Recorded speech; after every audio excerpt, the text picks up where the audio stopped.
C'est toujours un plaisir de vous retrouver, Madame, Messieurs. Bienvenue à votre émission Vérité. Vérité, comme toujours, l'objectif dans cette émission, c'est de faire éclater la vérité au détriment de la rumeur, au détriment de fake news. Nous sommes là pour dire toute la vérité sur le sujet que nous allons aborder ce soir. Et ce soir, on va parler politique. Ce n'est pas tous les jours qu'on parle politique dans cette émission, mais aujourd'hui on va parler politique avec le débat sur la révision constitutionnelle entamée ou initiée par le président de la République, Félix Antoine Tshisekedi Tshilombo. D'un côté, il y en a qui soutiennent cette révision ou changement constitutionnel. Et d'un autre, il y en a qui s'y opposent et alors farouchement. Et justement, pour ce numéro de votre émission, nous recevons quelqu'un de l'opposition politique de la RDC. Il est du parti en vol du député honoraire d'Élie Sesanga. Il s'appelle Junior Koulou et je lui dis bonjour et bienvenue. Bonjour, Monsieur Marcel, et bonjour à tous les téléspectateurs qui nous suivent à travers la RTVS. Et on va peut-être parler de cette question qui se pose dans la société et on va donner nos arguments. Mais avant tout, Monsieur Junior, comment se porte le parti politique en vol en ce jour, sachant que en ce moment, vous traversez tout ce que vous traversez, aucun élu et tout. Comment le parti se comporte? Merci pour votre question. Le parti en vol, cher au président d'Élie Sesanga, se porte très bien. Et vous êtes sans ignorer que nous sortions d'une élection, des élections chaotiques en 2023, où on a vu les élections les plus longues de l'histoire de la RDC, 7 jours d'élections. Et on a vu ces élections qui se sont déroulées de la manière la plus chaotique possible, parce qu'on a vu qu'il y avait des gens de la majorité au pouvoir qui avaient distribué des machines à voter. Ils ont voté à la maison. Et c'est les résultats de ces élections-là qui ont donné ces institutions qui sont pratiquement illégitimes. Et nous portons bien. Et hier, le 27, on était à Rond-Point-Ngaba, pour sensibiliser la population autour de la question de notre refus du changement de la Constitution. Et le président Sesanga, avec toute l'équipe du sursaut national, était présent sur les lieux. On a sensibilisé la population et on a vu que la population adhère totalement à l'idée de dire non au changement de la Constitution. Et donc, nous projetons également une grande manifestation le 14 décembre au stade Massina, au terrain municipal de Massina, où on va également communier avec la population pour donner notre message qui est de dire non au changement de la Constitution. Mais aujourd'hui, vous faites tout ça avec quelle base quand on sait que en ce moment, sur le niveau poids politique, en vol, c'est juste un parti avec un ancien député ou quelques anciens députés. Vous n'avez aucun élu. Comment ça se passe la mobilisation au niveau du terrain vu le poids politique d'envol en ces jours? Je ne comprends pas quand vous parlez du poids politique. Moi, ce que je sais, nous sommes avec la population parce que là, on était hier dans la sensibilisation, on a sensibilisé la population, on est avec la population et on défend les intérêts de la population.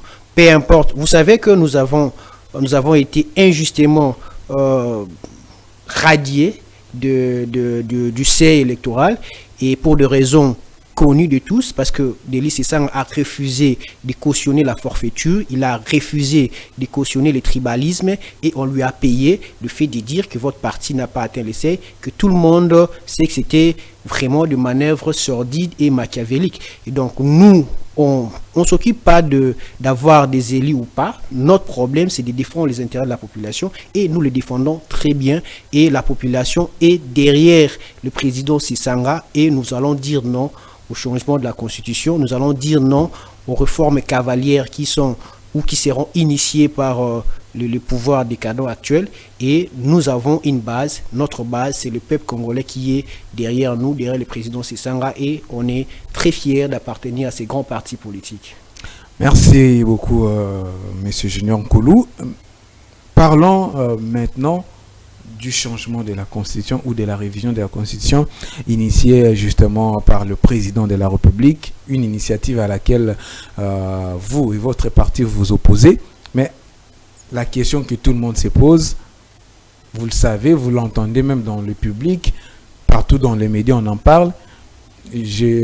Certains même parmi vous disent qu'on paye même le journaliste pour qu'on vous pose cette question alors qu'elle n'a rien à voir. Mais au moins vous savez que au départ, il y avait une initiative parlementaire même de l'honorable Dédi Sesanga justement qui demandait la révision constitutionnelle.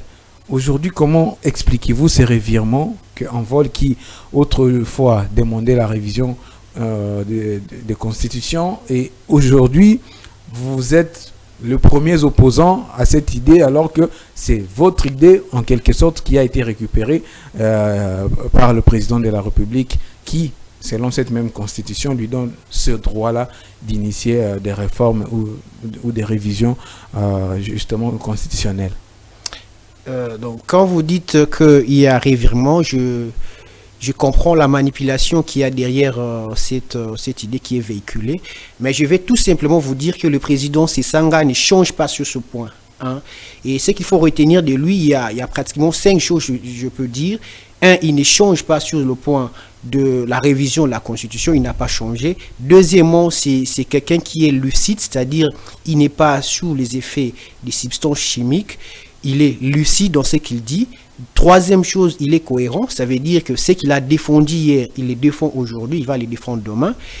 Quatrième chose, il est juste. Ça veut dire que lui, il n'y a pas de mauvaise foi en lui quand il est en train de combattre le changement de la Constitution. Mais également, la dernière chose, c'est qu'il ne va pas reculer sur ce point-là. Donc, pour vous expliquer le fait que le président Sesanga ou bien le parti en vol avait initié en 2019 une proposition de révision constitutionnelle, on a récolté plus de 5000 signatures pour proposer la révision de la Constitution comme on avait proposé. C'était en 2019. En 2019. Et là, si je peux me permettre, en 2019, là, quels sont ces articles-là que vous aviez trouvé qu'elles étaient déjà, c'est que laisse-moi continuer le fil d'idée pour dire que le parti en vol est un parti réformateur. C'est un parti qui ne réfléchit pas aujourd'hui. Ça veut dire en 2019 déjà, nous on avait réfléchi pour produire des réformes en 2019. Ça veut dire qu'il fallait avoir une idée claire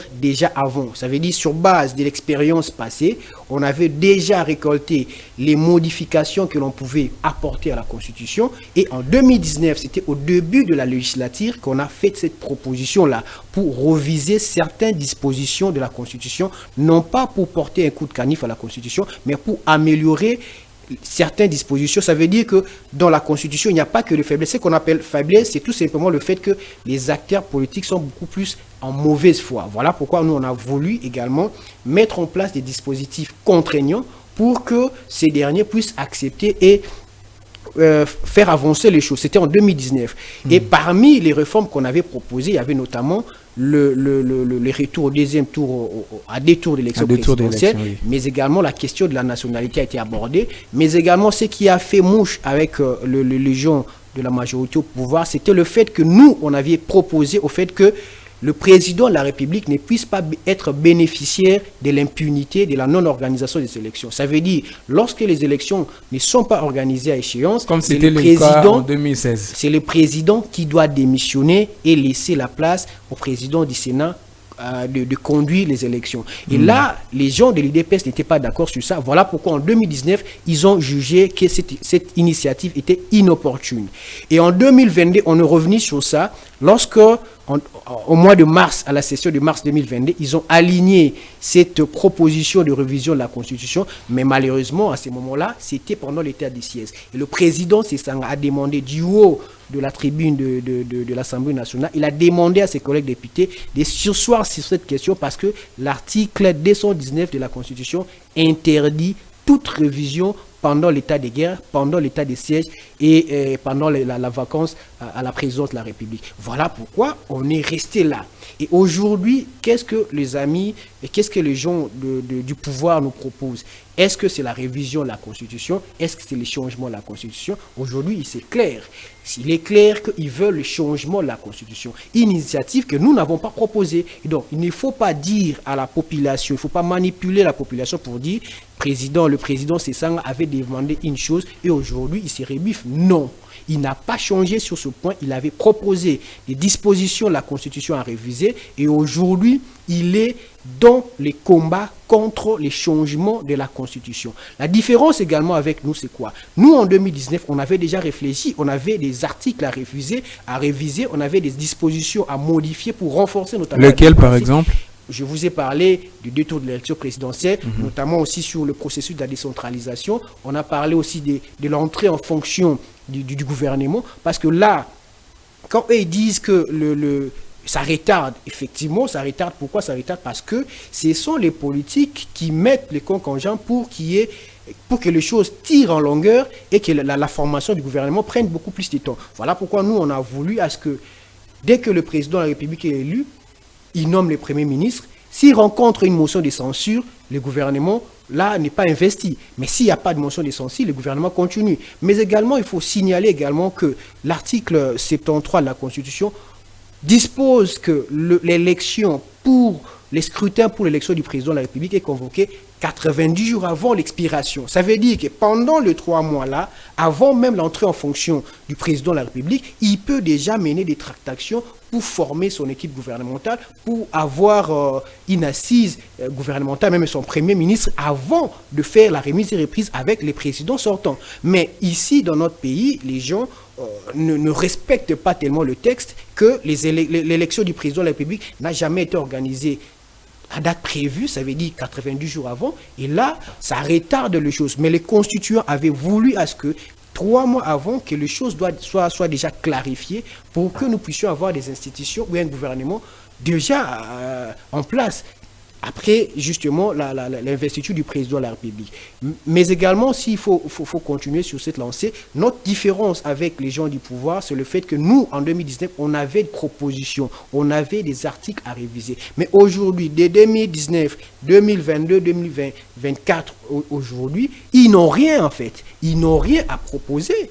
Ils n'ont rien à proposer. Ils ne proposent rien comme article à réviser. Ils ne proposent rien comme ce qu'ils veulent changer. Mais ils disent qu'il faut mettre en place une commission. Alors que la révision de la Constitution ne nécessite pas la mise en place d'une commission. Initiative, le président de la République peut prendre cette initiative conformément à l'article 218, ou soit le gouvernement, ou soit l'Assemblée nationale ou le Sénat. Mais dans les cas d'espèce, c'est le président de la République qui a pris l'initiative. Bon, pourquoi maintenant, ça vous dérange que quelqu'un à qui la Constitution reconnaît tout le droit de prendre des initiatives, de réviser cette même Constitution, il prend une initiative, mais vous y opposez, vous déjà trouvez un problème. Sur le plan institutionnel, il n'y a pas d'initiative formellement, on peut dire ça. Il y a le président, il y a le secrétaire général de l'UDPS, M. Kabouya, qui avait commencé avec cette idée de révision ou de changement de la Constitution. Le président de la République a pris et il fait la campagne, il dépense toute son énergie pour cette question, alors que nous avons plusieurs priorités, notamment la priorité sécuritaire, messieurs les journalistes, comme vous le savez. Aujourd'hui, la question de la sécurité, c'est la question la plus importante. Et c'est une question qui nécessite beaucoup plus de concentration, beaucoup plus de gymnastique pour arriver à porter des réponses. Aujourd'hui, à l'est du pays, il y a des millions de déplacés qui ne sont même pas pris en charge. Les enfants qui ne vont plus à l'école, il y a des enfants malnutris. Et cette question-là, c'est la question qui devait nécessiter la mobilisation de l'énergie. Mais aujourd'hui, on va voir le président de la République qui se mobilise corps et âme avec l'argent du contribuable pour prêcher les changements de la Constitution, alors que lui, il est assis sur cette Constitution-là. Alors, qu'est-ce que vous voulez? Il y a une initiative. Nous ne sommes pas contre la révision de la Constitution, qui déjà ne nécessite pas la mise en place d'une commission.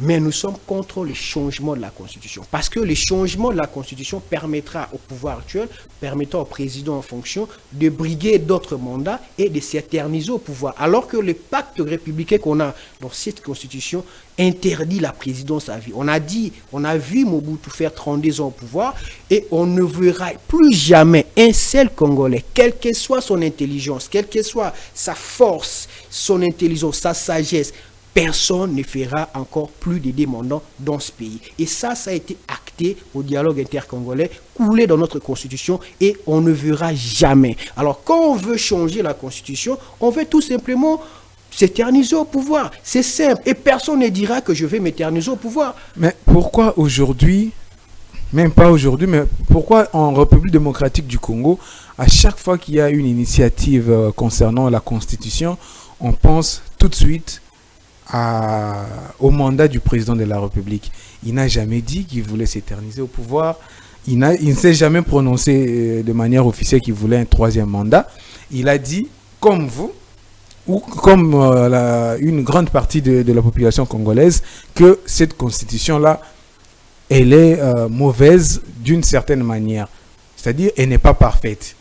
Elle est modifiable, tout comme elle est changeable. Vous n'allez pas me dire aujourd'hui que la constitution est éternelle, qu'on va vivre avec cette constitution-là jusqu'à la fin des temps, qu'on ne pourra jamais changer de constitution. Pourquoi tout de suite, à chaque fois qu'il y a une initiative concernant la constitution, on pense directement au mandat du président de la République? Il faut poser d'abord la question à monsieur le président Tshisekedi lui-même pour savoir sur la même question, quelles étaient ses convictions en 2018, avant son entrée en fonction. Quelle était sa conviction sur la Constitution? Il a dit que le problème de la RDC n'est pas la Constitution, mais c'est les problèmes d'hommes. Ce n'est pas les problèmes de texte. Ça veut dire quand il y a mauvaise gouvernance aujourd'hui, ce n'est pas la Constitution qui autorise la mauvaise gouvernance. Quand les gens ne sont pas capables de prendre des décisions qui donnent satisfaction aux desiderata de la population, ce n'est pas la Constitution.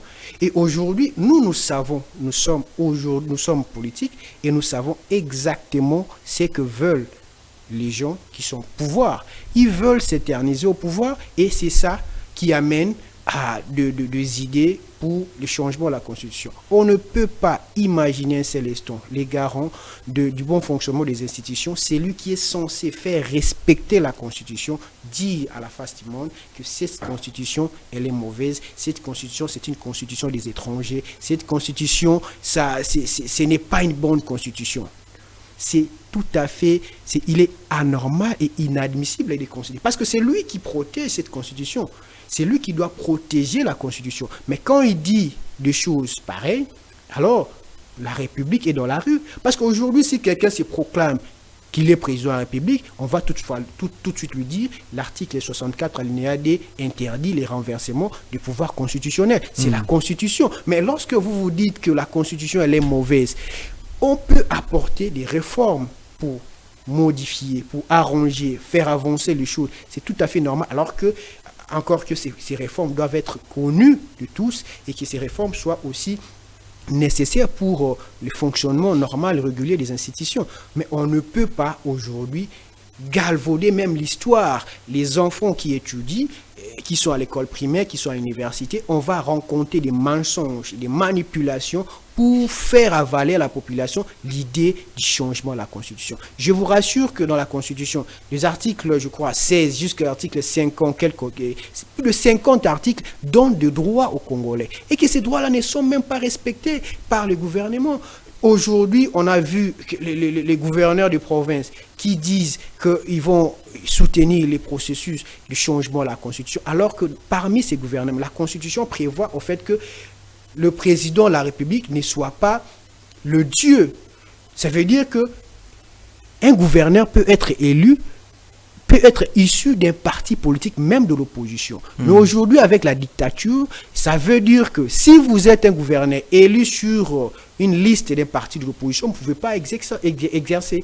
Parce qu'on va tout de suite vous dire, vous devez faire allégeance à la majorité au pouvoir. Si vous refusez, on va vous chercher le problème ici, on va vous interpeller à Kinshasa, on va vous interdire de circuler et on va tout simplement vous démettre de votre fonction. Alors que l'exercice du pouvoir oriente un certain nombre de niveaux, au niveau central, au niveau provincial, même au niveau municipal. Donc, on peut avoir un gouverneur qui ne soit pas de la majorité, on peut avoir des conseillers ou bien des bourgmestres qui ne soient pas de la majorité. Mais le problème aujourd'hui, c'est que, les gouverneurs là qui réclament, qui disent qu'ils soutiennent le changement de la Constitution, parmi ces gouverneurs, quel est ce gouverneur qui a demandé l'application de la Constitution concernant les 40% de recettes? Les gouvernements ne respectent pas ces dispositions, alors que c'est une disposition qui permet aux provinces de fonctionner. Et la loi sur la libre administration des provinces n'est pas respectée. Il y a la cacophonie par rapport à la gouvernance actuelle. Mais on va voir, le gouverneur dit, on soutient l'idée du changement de la Constitution. En fait, c'est tout simplement pour faire plaisir à un homme. Alors qu'on a décidé, depuis la promulgation du 18 février 2006, qu'on ne peut plus faire allégeance à un seul homme dans ce pays. Et aujourd'hui, les partis en vol. Derrière son président de Delis Esanga, nous sommes contre le changement de la Constitution et sans mauvaise foi. Et nous sommes justes et jusqu'au bout de cette logique. Et le peuple congolais sera là pour nous accompagner. Une vérité que M. Junior Koulou vient de nous révéler, c'est que Envol, son parti et lui-même sont conscients que la Constitution n'est pas parfaite, elle est retouchable, n'est-ce pas?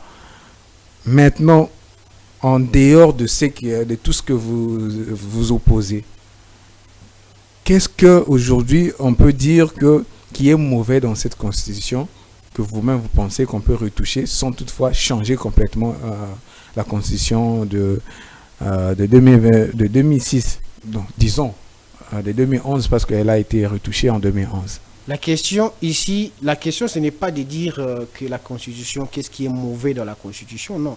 La question, c'est de voir dans l'application des dispositions de la Constitution, quelles sont les dispositions qui ne sont pas contraignantes, par exemple. Et il y a des dispositions qui peuvent permettre à ce qu'on puisse renforcer l'efficacité institutionnelle. C'est là qu'on a donné nos propositions. Ouais, ce n'est pas question de dire, de jeter l'anathème à la Constitution pour dire que c'est une mauvaise Constitution. Non, ça, ce n'est pas avoir un esprit républicain.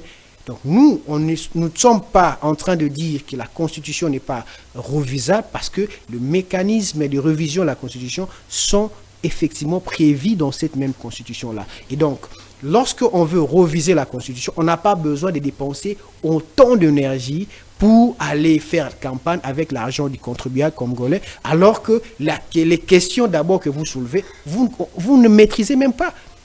Vous jouez sur la manipulation, vous jouez sur l'article 217, vous jouez sur les articles de façon, je ne sais pas, aléatoire.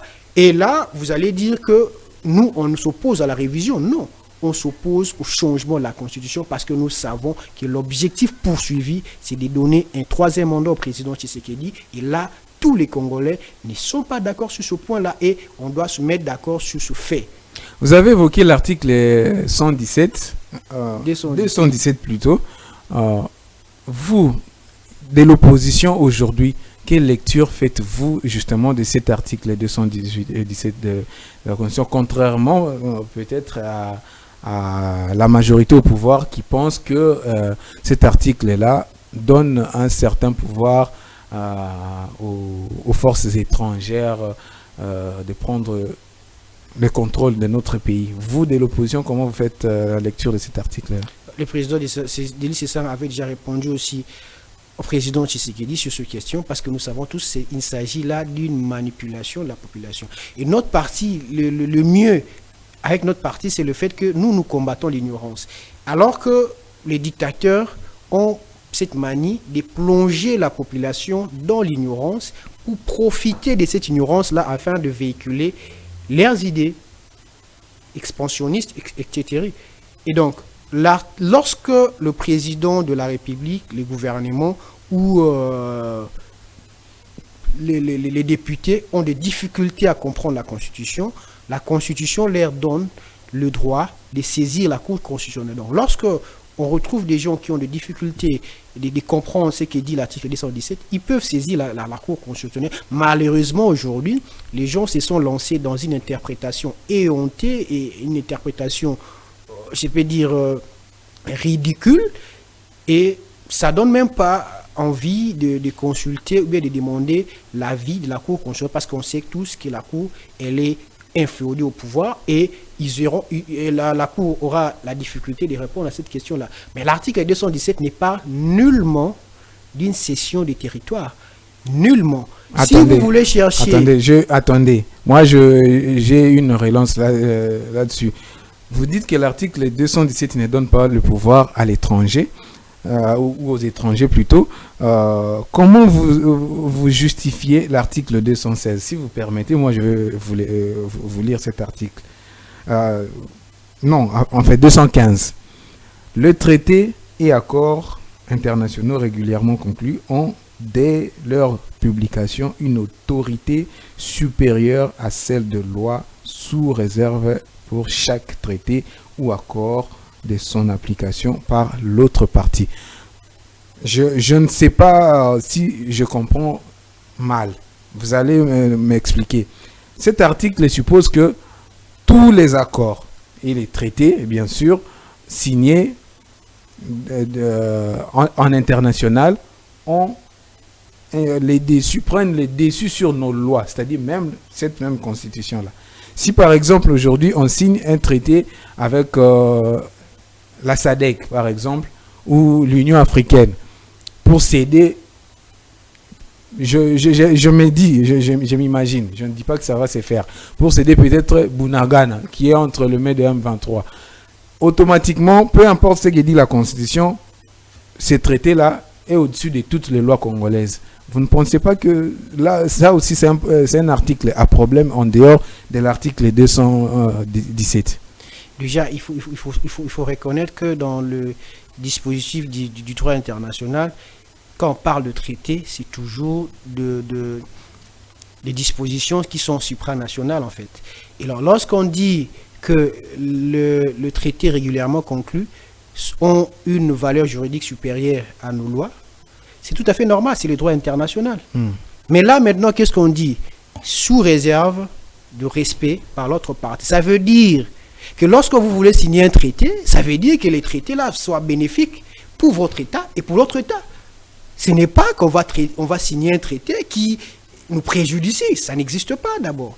Ça veut dire qu'on signe des traités qui donnent des droits, qui donnent des avantages à votre État. Et on exige à l'autre État aussi de respecter, de un. Et deuxièmement, si vous allez plus loin sur l'article 216, vous allez voir qu'on peut relever dans un traité une disposition contraire à la Constitution. Ça veut dire, lorsqu'on signe un traité et qu'il y a dans ces traités-là, il y a des dispositions qui sont en contradiction avec la Constitution également donne le droit au président de la République de saisir la Cour constitutionnelle pour expliquer, pour interpréter s'il y a une disposition qui est contraire à la Constitution. Et donc, à partir de ce moment-là, on ne cite pas ce traité-là. Et il faut reviser la Constitution parce que tout ce qui doit être fait doit être en conformité avec la Constitution.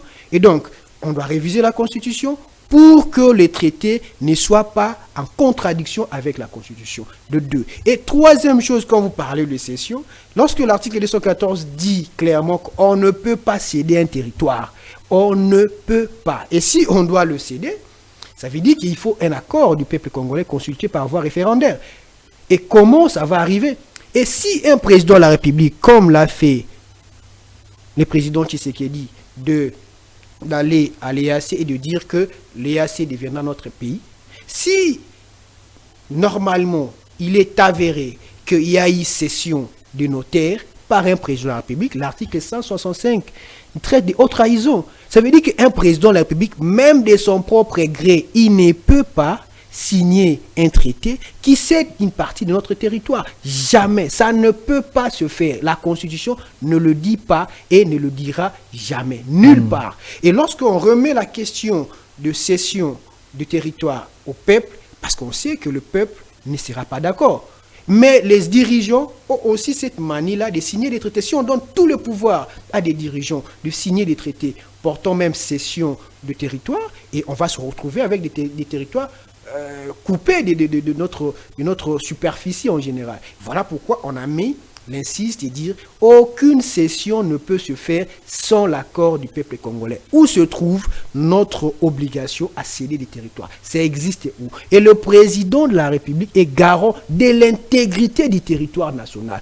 Et pour ce faire, pour protéger notre pays des tentatives de déstabilisation, des tentatives même de violation de l'intégrité territoriale, nous avons les forces armées qui ont les droits, qui ont l'obligation de défendre l'intégrité du territoire. Et donc, par quelle manière on va se retrouver avec des traités qui accordent la cession, ainsi de suite? Non. Il s'agit tout simplement, lorsqu'on parle de l'abandon partiel de souveraineté, il s'agit des domaines de compétences. Dans un certain nombre de domaines de compétences, vous pouvez accepter de ne pas contrôler parce que vous avez aussi intérêt avec d'autres États. Si l'autre partie ne respecte pas les engagements, nous, on ne respecte pas non plus. Et c'est simple. Maintenant, les gens du pouvoir veulent justement manipuler la population, sachant que beaucoup, ils n'ont pas mis cette population dans de bonnes conditions et ils veulent manipuler avec des arguments farfelus. Ils veulent aujourd'hui ouvrir une fenêtre ouverte, c'est-à-dire de dire ce qui n'était pas bon hier doit être considéré comme normal aujourd'hui. Et cette fenêtre-là ne sera pas ouverte. Et la population, derrière les sursauts nationaux, nous allons continuer de dire non au changement de la Constitution parce que ce n'est pas ça la priorité et ce n'est même pas ça notre pacte.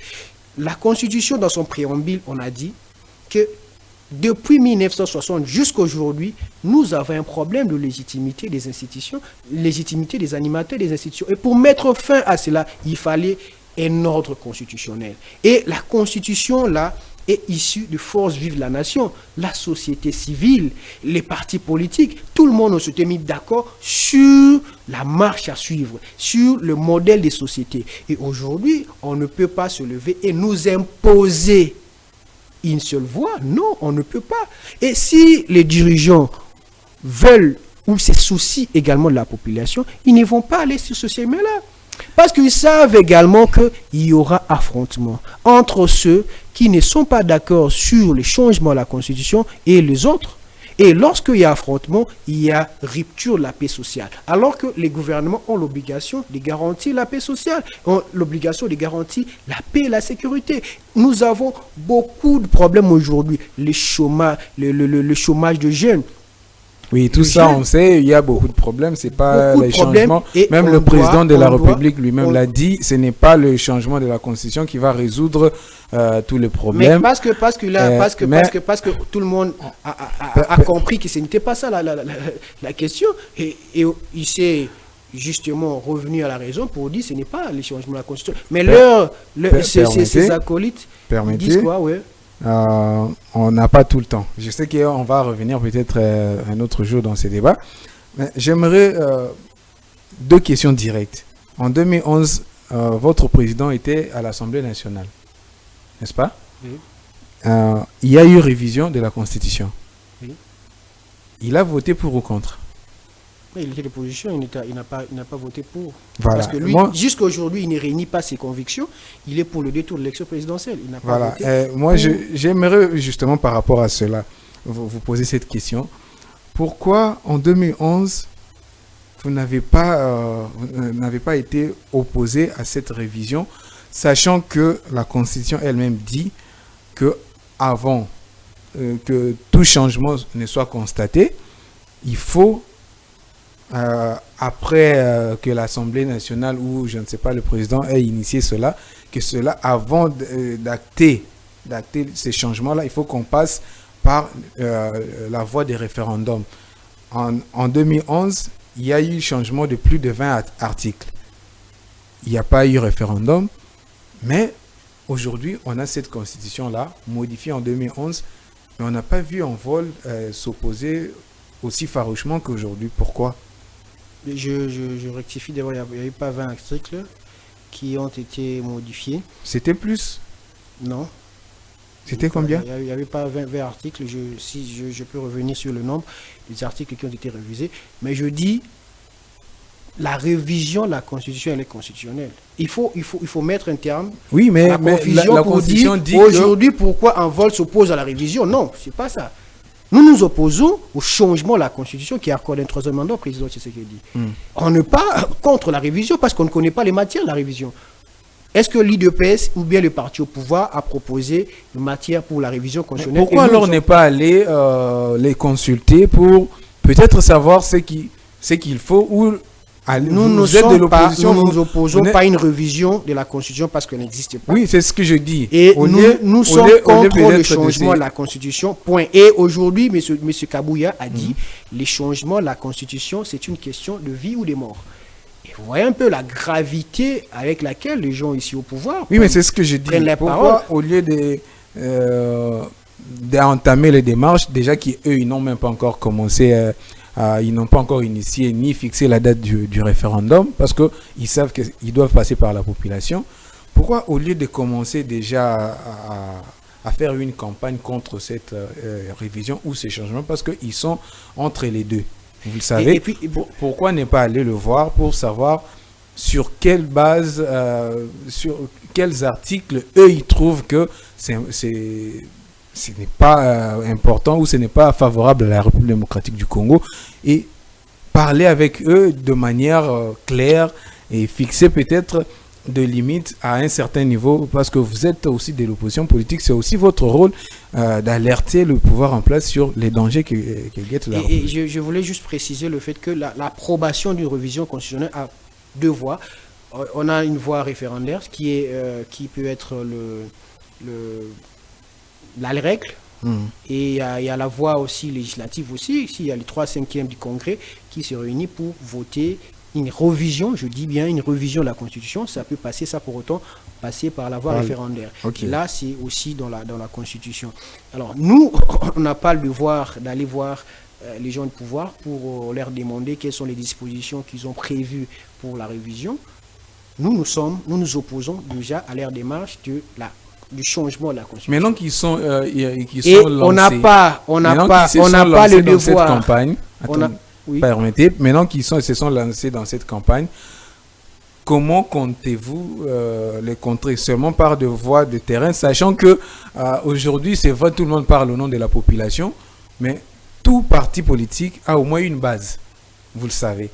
Comment vous comptez contrer le changement ou la révision contre, alors que eux ils ont, on l'a vu, tout le monde l'a vu, malgré vous allez nous dire que c'est une élection bâclée, mais le président de la République a fait quand même 70% au niveau des élections. Aujourd'hui, s'il initie il s'entête et initie ces référendums, vous ne craignez pas que la population que vous pensez être derrière vous puisse donner accès à cette révision ou à ces changements de Constitution? Déjà, il est totalement absurde de penser référendum dans ce pays, dans les conditions actuelles, parce que nous avons des territoires occupés. Ça démontre de l'irresponsabilité de la personne même qui osera dire que nous allons référendum. Parce qu'il y a des territoires occupés par l'ennemi.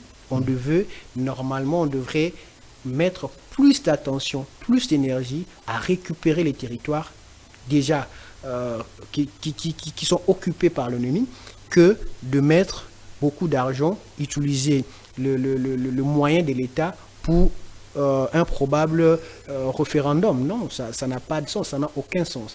Et pourtant, on a organisé les élections en 2023, le parti a été toujours occupé. On ne peut pas organiser un référendum pendant que les territoires sont mais les élections, oui. À moins qu'il y ait des dirigeants irresponsables. C'est ce que je dis, mais les élections, quand même, on peut les organiser, malgré l'occupation. Mais ce n'est pas ce que la Constitution dit aussi. Ce n'est pas ce que la Constitution dit. Lorsqu'ils organisent des forfaitures, nous, on n'a pas à applaudir. Et donc, mais vous avez pris part à l'élection. Aujourd'hui, on dit que les référendums ne peuvent même pas aborder cette question-là parce que ça relève de l'irresponsabilité. On ne peut pas parler des référendums parce que ça relève de l'irresponsabilité, encore une fois de plus, je le dis. Alors, nous comptons sur la population parce que la population n'est pas d'accord à l'idée d'un changement de la Constitution qui va accorder un autre mandat à un président. Vous voulez dire la population qui suit l'opposition et non la population qui est derrière le chef de l'État? La population... Parce que dans la population, il y a aussi des adhérents de l'UDPS, il y a des adhérents de partis, des différents partis du pouvoir en place, tout comme il y a des adhérents de vos partis. Déjà, nous disons et nous continuons à dire que le peuple congolais est mobilisé contre le changement de la Constitution. C'est à vous de voir les gens qui viennent dans les manifestations parce qu'on leur accorde par rapport à la pauvreté qu'on a donnée, qu'on a paupérisé la population, quand on donne 5-10 000 francs aux gens, et ce sont ces gars-là qui vont, au cours de leur manifestation, voler les paisibles citoyens. Ils savent qu'ils ne sont pas d'accord avec l'idée du changement de la Constitution, parce que c'est tout simplement de la manipulation des partis au pouvoir. Et nous avons cette population derrière qui soutient cette idée de combattre le changement de la Constitution. Il y a eu beaucoup de gens qui sont morts. Et aujourd'hui, on va voir les leaders politiques aujourd'hui au pouvoir qui ont mobilisé nous jeunes. Moi, je me souviens un jour, on était avec le président Tshisekedi à Notre-Dame, la dernière manifestation, où on voulait pas du changement de la Constitution. Et nous, on a peut-être failli mourir. Il y en a qui sont tombés. Et aujourd'hui, nous, on va dire que nous proposons le changement de la Constitution, alors que hier, on était contre le changement de la Constitution. Ce n'est pas normal. Et si on veut préserver la paix, on ne peut pas aller à des voies qui entraînent des populations dans des s'entretuer. Non. Si on est responsable politique, on va œuvrer pour la paix, pour la stabilité institutionnelle. Mais également, il faut savoir, les gens qui sont au pouvoir aujourd'hui, ils sont presque au début de leur, entre guillemets, mandat. Ils ont 5 ans pour gouverner le pays, alors qu'au début du mandat, au lieu de se focaliser sur des questions cruciales, ça veut dire sur la question sécuritaire, sur la question économique, sur la question du chômage de jeunes, et ils se focalisent sur les changements de la Constitution. Qu'est-ce qui va se passer? Durant les 5 ans, ici, il n'y aura pas de stabilité sur le plan institutionnel, il n'y aura pas de stabilité même sur le plan économique, parce que les investisseurs ne viendront pas, parce qu'on donne déjà un mauvais présage pour dire que ces mandats sera couronné par des turbulences politiques, sera couronné par de manifestations, ainsi de suite. On va plomber même le développement du pays. On voit les embouteillages partout, on voit que la ville est chaotique, on ne peut pas mettre le pied. Mais la priorité, c'est le changement de la Constitution. Il y a à boire et à manger. On va plomber le pays, et il faut reconnaître, notre problème ici, c'est que les gens ne sont pas anticipatifs. Ils ne voient pas le développement au loin. Ce que vous ne faites pas aujourd'hui, le retard que vous accumulez pendant une année, ça peut avoir des répercussions sur 10 ans, même 20 ans. Si aujourd'hui on a des difficultés, c'est parce que durant les 5 ans, on n'a pas mis les bases, parce qu'on n'a pas bien gouverné, parce qu'on a excellé dans la mauvaise gouvernance. Les gens qui ont corrompu les députés provinciaux, ces gens qui ont corrompu les députés provinciaux pour devenir soit gouverneurs, soit sénateurs, ce sont les mêmes personnes qui vont dire « Oh non, on ne veut pas la corruption ». Parce qu'on veut modifier la Constitution, bien changer la Constitution pour contrer l'élection du gouverneur. Alors que c'est eux qui ont organisé même la fraude, qui ont organisé même la corruption à ciel ouvert. Et ce sont ces gens-là qui nous disent, qui nous donnent des leçons de gouvernance pour dire qu'ils veulent changer la Constitution pour le bien des Congolais. Il faut appartenir au diable pour croire à ces mensonges-là. Il y a à boire et à manger sur cette question, mais on ne va pas tout finir aujourd'hui. La télévision, c'est les temps, nous dit l'ingénieur Pius, qui est de l'autre côté de la baie vitrée. Une toute dernière question, si l'ingénieur me le permet. Non, il me dit un dernier mot de la fin. Alors, qu'est-ce qu'on peut retenir de votre démarche et qu'est-ce que vous attendez de la part de la population? Comme ça, on va chuter aujourd'hui. Peut-être on va revenir prochainement avec cette question parce que, comme je l'ai dit, il y a beaucoup à dire là-dessus. L'opposition comme la majorité au pouvoir ont tous les deux plutôt beaucoup à dire. On va revenir peut-être prochainement avec M. Junior Koulou. Un dernier mot, comme ça on se sépare par là aujourd'hui. Merci pour votre question. Je tiens tout simplement à signaler à notre population que nous avons une grande activité le 14 décembre au stade municipal de Massina. Là, nous invitons toute la population quinoise de venir nombreux pour assister au message qui sera délivré par les leaders, notamment du sursaut national, avec notre président national de l'I.C. Sanga, qui va donner un message pour dire non au changement de la Constitution. Et nous demandons à ceux qui sont, que ce soit dans la majorité au pouvoir, dans la société civile, de se joindre au sursaut national pour barrer cette forfaiture du changement de la Constitution, parce que ça va amener l'instabilité dans le pays, ça va amener beaucoup de problèmes, et le Congo n'a pas besoin de ça. Si nous voulons la paix, nous devons travailler et œuvrer pour la paix. Si nous voulons les troubles, le désordre dans le pays, effectivement, on aura des comportements comme des gens qui sont au pouvoir pour provoquer la quiétude de la population. Et donc, en ce qui me concerne, je salue également tous les habitants de Moamba, que j'invite particulièrement les jeunes des Limités, des Kingabwa, de venir nombreux le 14 décembre pour assister à cette grande manifestation où notre mouvement, les sursauts national, va dire non, encore une fois de plus, au changement de la Constitution. Et merci à tout le monde, merci à tous nos téléspectateurs. Je vous remercie.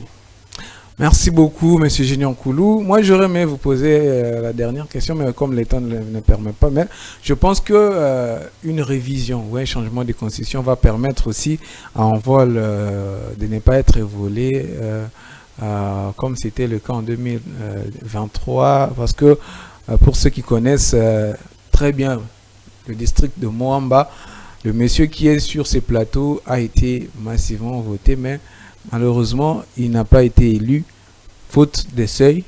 Le parti n'a pas atteint le seuil. Vous ne pensez pas que ça serait aussi un avantage quand on va changer, on va revenir, on va enlever cette histoire de seuil?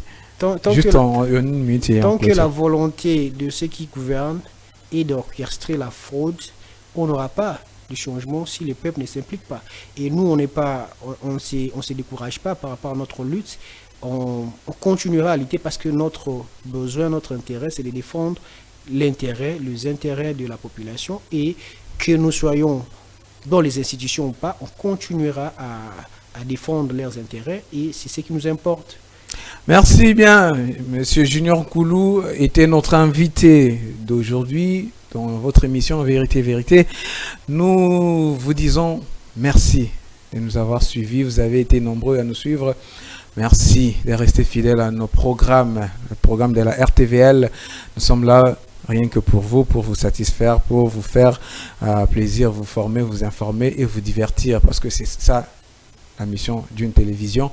Merci à l'ingénieur Smart Chimanga, l'intelligence l'appelle papa.